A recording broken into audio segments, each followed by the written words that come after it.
Yo les followers ici Stazer, bienvenue sur Custom Zer, c'est votre gars sûr, Berim et Berizer et Black Dessinator. Et ça fait plusieurs années que je fais du custom. Pour ceux qui ne savent pas c'est quoi le custom, c'est tout simplement une activité artistique et artisanale qui consiste à personnaliser vos sneakers, vos vestes, vos consoles de jeux, etc. Et dans cette émission, on va recevoir des artistes qui vont nous partager leur expérience, leur passion, mais aussi leurs difficultés. Donc Custom Zer, c'est parti. Let's go!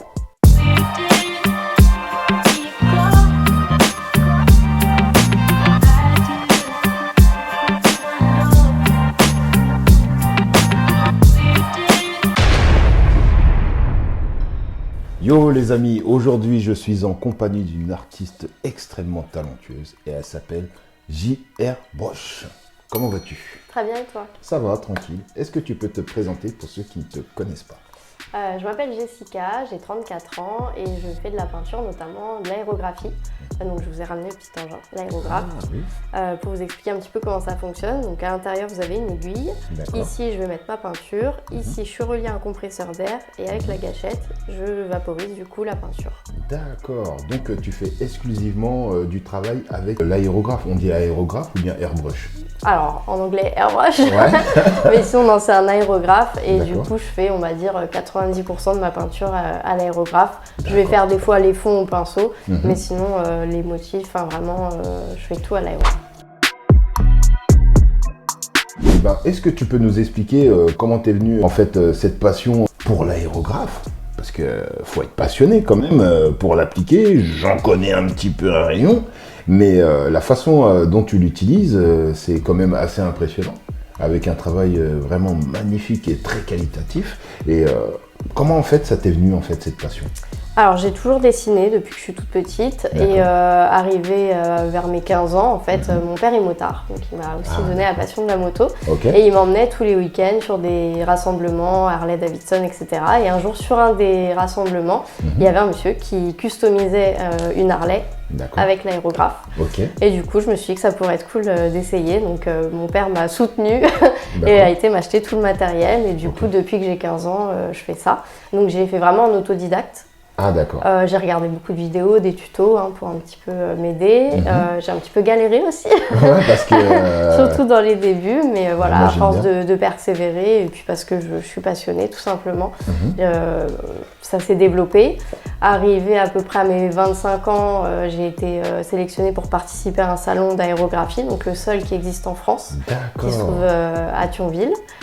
Et du coup, de là, j'ai rencontré d'autres passionnés d'aérographe qui m'ont dit « Ok, tu n'utilises pas la bonne peinture, tu n'utilises pas forcément le bon matériel. » Et j'ai suivi tous leurs conseils et c'est là où vraiment j'ai pu m'affiner dans la technique. D'accord. Et dans ce festival-là, les médiums, c'était de la toile, de la carrosserie, Il y a un peu de tout. Il y avait beaucoup de toiles quand même, mais il y a un petit peu de carrosserie aussi, puisque du coup le salon s'appelle le Festival d'aérographie et de culture custom. Donc en fait c'est vraiment, même après il y a eu un petit peu de pinstripping, enfin ça s'est un petit peu développé dans ce sens-là. Parce que le pinstripping, c'est une autre technique de peinture qui n'a rien à voir avec l'aérographe, mais qui peut très bien s'utiliser en complément, surtout sur de la carrosserie, où en fait les peintres utilisent des pinceaux très très fins. Oui, parfois j'en vois qui l'utilisent. Peut-être, ça n'a rien à voir, mais peut-être au niveau des calligraphies, des trucs comme ça. C'est ça, c'est du pinstripping. Moi, je trouve ça super fort, parce que là, à ce moment-là, faut pas éternuer. Non, et puis du coup, j'en avais profité pour essayer, parce qu'ils faisaient des démonstrations, et c'est vrai que c'est une vraie technique aussi. Donc, effectivement. La stabilité du poignet, c'est quand même assez impressionnant et bluffant. Puis c'est pareil, toujours avoir les bons outils, les bonnes techniques, et puis travailler. Effectivement. J'imagine, en parlant d'outils, j'imagine que tu as dû essayer pas mal d'outils pour trouver vraiment ton outil de prédilection.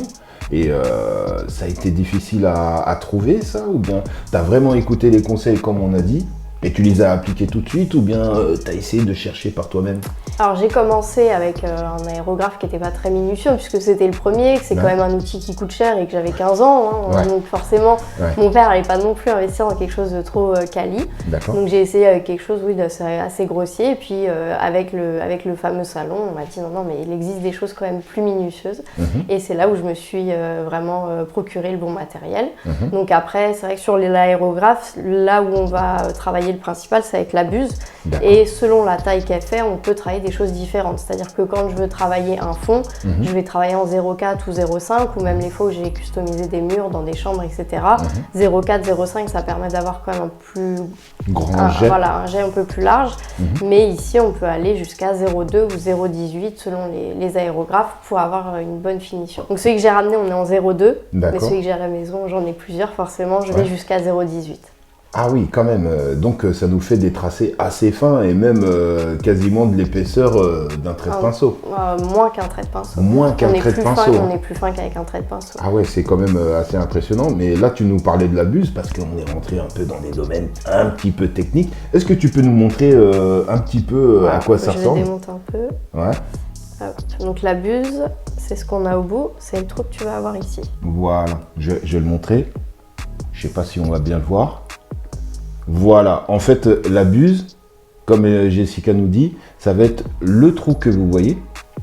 Voilà, projeter la peinture sur vos supports. Comment tu as réussi à te repérer avec ces critères techniques en fait, hein? Moi, en termes de custom, j'utilise l'aérographe pour faire mes fonds. Mais je ne suis pas forcément aiguillé sur quelle buse utiliser, quel diamètre utiliser. Comment tu l'as su? C'est au fur et à mesure de ton activité? Pour le coup, il existe vraiment des formations. Hein, pour quelqu'un qui veut aller plus vite, il y a des formations qui existent et qui doivent être très bien. Moi, on en revient au fait que j'avais 15 ans. C'était pas du tout dans l'optique d'en faire un métier. Donc en fait, j'ai juste testé. Et à force d'essayer et de me planter, hein, on peut dire les choses. C'est comme ça qu'on apprend. Voilà, à force d'essayer, c'est là où je me suis rendu compte qu'on pouvait jouer avec le diamètre, avec les buses. Mais après, il faut prendre aussi en compte la peinture qu'on va utiliser. Selon les marques, la dilution ne sera pas la même déjà à l'achat. Mais après, il va falloir diluer sa propre peinture. La dilution va varier aussi en fonction du support, parce que je vais aussi bien peindre sur de la toile que sur du bois. Donc le bois va absorber. Donc on ne va pas diluer de la même manière. Et après, il y a le compresseur d'air qui va du coup amener une puissance à l'air qui va être assez différente aussi. Donc c'est pareil, quand on veut avoir quelque chose de très fin, si on envoie trop fort, ça va pas. Et à l'inverse, ça peut vite faire des crachotis s'il n'y a pas assez d'air derrière. Donc en fait, c'est vraiment des tests et à force de l'utiliser. Pour trouver le jet qui va être adapté au support au résultat, à la peinture qu'on utilise. Il y a plusieurs indicateurs, il faut tout prendre en compte. Justement, là, tu étais en train de nous dire, avant d'en faire mon métier, est-ce qu'aujourd'hui, cette discipline artistique est ton métier? En partie, mais pas complètement. D'accord. J'ai un autre métier à côté que je fais 3 jours par semaine. Et du coup, le reste du temps, je jongle entre la maison, les enfants et la peinture. D'accord, c'est pas trop dur à gérer comme ça, à jongler entre Alors dur, j'irais pas dire dur, c'est sport. Mais faut être en forme, j'imagine. Mais c'est que du plaisir aussi, donc on va pas se plaindre. La majorité de mes tableaux sont soit sur toile, soit sur bois. Je vais faire aussi un peu sur billet. Donc soit parce que c'est des commandes, soit pour des projets divers. J'ai fait également sur des bons porteurs, qui sera sur la même matière que des billets de banque. Est-ce que tu peux dire à des personnes qui ne connaissent pas peut-être ce qu'est les bons porteurs? Les bons porteurs donc, sont de vieux documents qui prouvait à l'époque qu'on avait investi dans une entreprise. Donc c'est vraiment la même matière qu'un billet de banque, ça va être un petit peu plus gros. J'ai pas les dimensions en tête, mais je pense que ça doit faire 20 par 30 cm, quelque chose comme ça. Quelque chose comme ça, ouais, à peu près. De cette taille-là, à peu près. Voilà.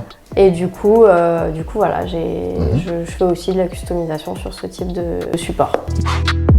J'ai envie de te poser une question, hein, parce que là on va parler de mon domaine, la custom sneakers. Est-ce que ça t'est jamais venu à l'idée de customiser justement des sneakers? Si, d'ailleurs j'ai plein d'infos à te demander. Ah bah ça, il n'y a pas de souci. On va faire un échange. Ou alors on va faire un échange de données, de connaissances, avec grand plaisir. Ouais. Si, c'est quelque chose qui m'aurait beaucoup plu, et notamment quand j'ai vu l'exposition à la galerie Sakura. C'est une expo que j'aurais vraiment aimé, alors déjà pouvoir aller voir, mais j'étais pas dispo, et à laquelle j'aurais adoré pouvoir participer. Donc c'est quelque chose, il y avait vraiment de très belles réalisations. Donc c'est quelque chose qui pourrait m'intéresser, et en fait j'adore apprendre de nouvelles techniques. Donc voilà, voilà, des nouveaux supports, des nouvelles difficultés, parce que forcément on n'est plus sur un surface plat. Ouais. Donc je suis complètement ouverte à ce type de projet là aussi, mais après il faut avoir le temps. Oui, effectivement, parce que j'imagine avec ton activité, on va dire familiale, personnelle, ton travail et aussi ta passion, ton métier passion, parce que c'est un métier, mais c'est une passion avant tout. C'est vrai qu'il faut quand même avoir un emploi du temps et avoir une organisation qui tient la route, quoi, parce que c'est pas évident. C'est à la demi-heure près dans la journée qu'il faut s'organiser. C'est ça. Et une fois que les enfants sont couchés, et que, voilà, on peut retourner à l'atelier un petit peu si on n'a pas trop besoin de dormir. D'accord. Mais ça t'arrive aussi de faire du mur Ça m'est arrivé. Après, là, ça fait un petit moment que j'en ai pas fait, mais c'est vrai que je suis...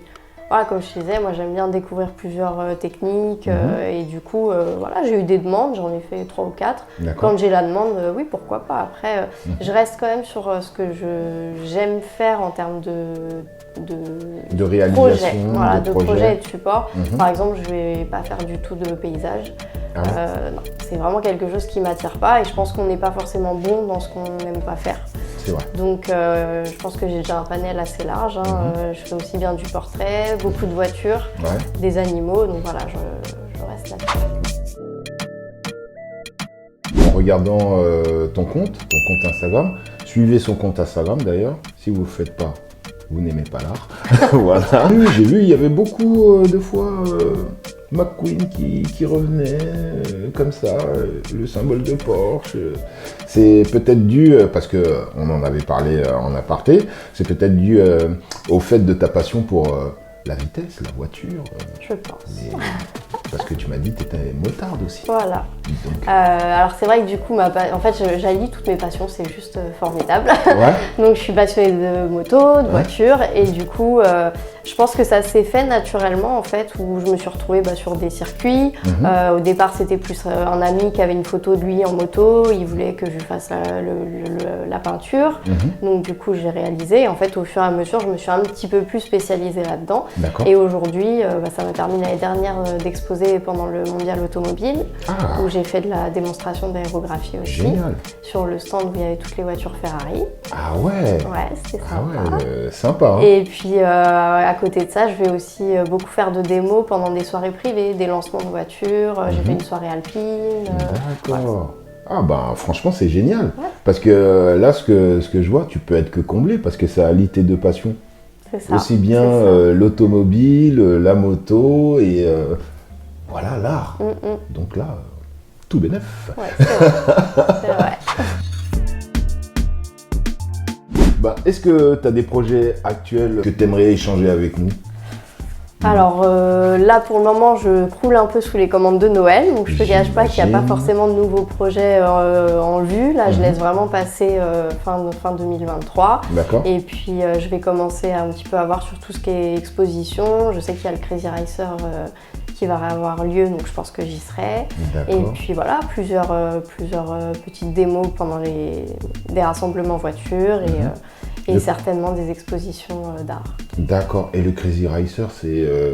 moi, je suis totalement novice. Je ne sais pas. C'est quoi ?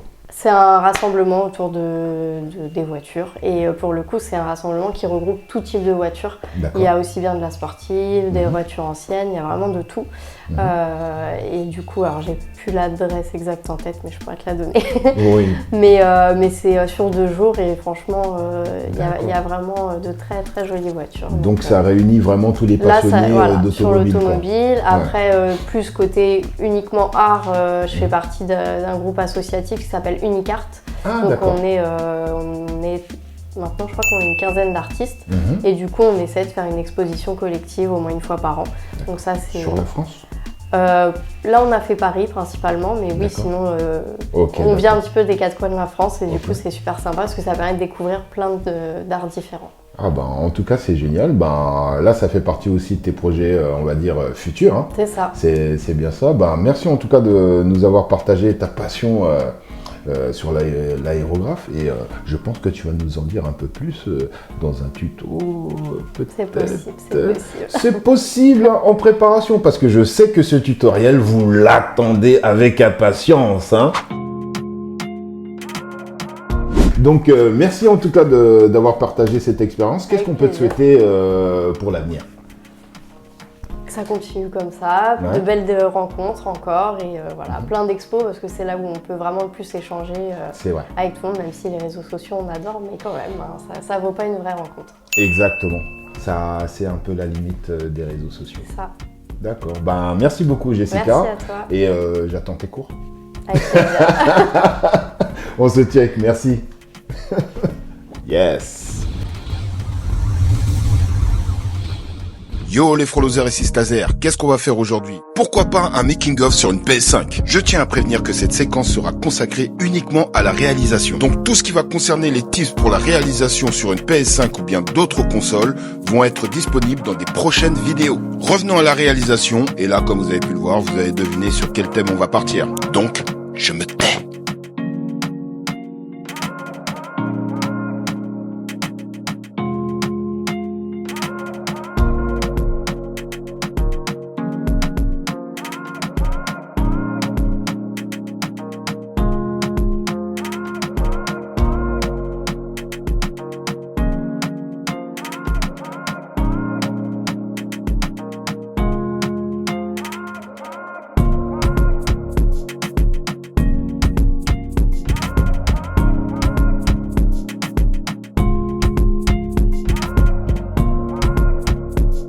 Et voilà le résultat. Sur cette PS5, j'ai réalisé un custom sur les deux faces. Et là, vous voyez le côté recto. Vous avez reconnu les personnages, pas besoin de vous les citer. Et pour cette face, j'ai choisi des couleurs plutôt chaudes. Passons au côté verso. Là, pareil, pas besoin de vous décrire les personnages, vous les connaissez, à moins de vivre dans une grotte depuis 1900 cafés. Et pour ce côté verso, j'ai choisi plutôt des couleurs froides. Je sais que la plupart d'entre vous aimeraient découvrir les tips pour pouvoir réaliser un custom sur PS5 ou bien d'autres consoles. Vous inquiétez pas, ça arrive. En attendant, j'espère que ce making-of t'a plu et on se dit à la prochaine pour une autre réalisation. Ciao. Merci à la Piquerie de nous avoir gentiment prêté ses locaux. Nous, on se dit à très bientôt. Comme on dit chez moi, FCB, fais ça bien. Et on reste connecté. Bien sûr. Hop, hop, hop, hop, hop. Où tu vas comme ça? Oublie pas de lâcher ton like, ton meilleur commentaire. Et je t'invite à regarder les précédentes émissions sur la chaîne. Et surtout, abonne-toi pour faire grandir le mouvement. Ciao.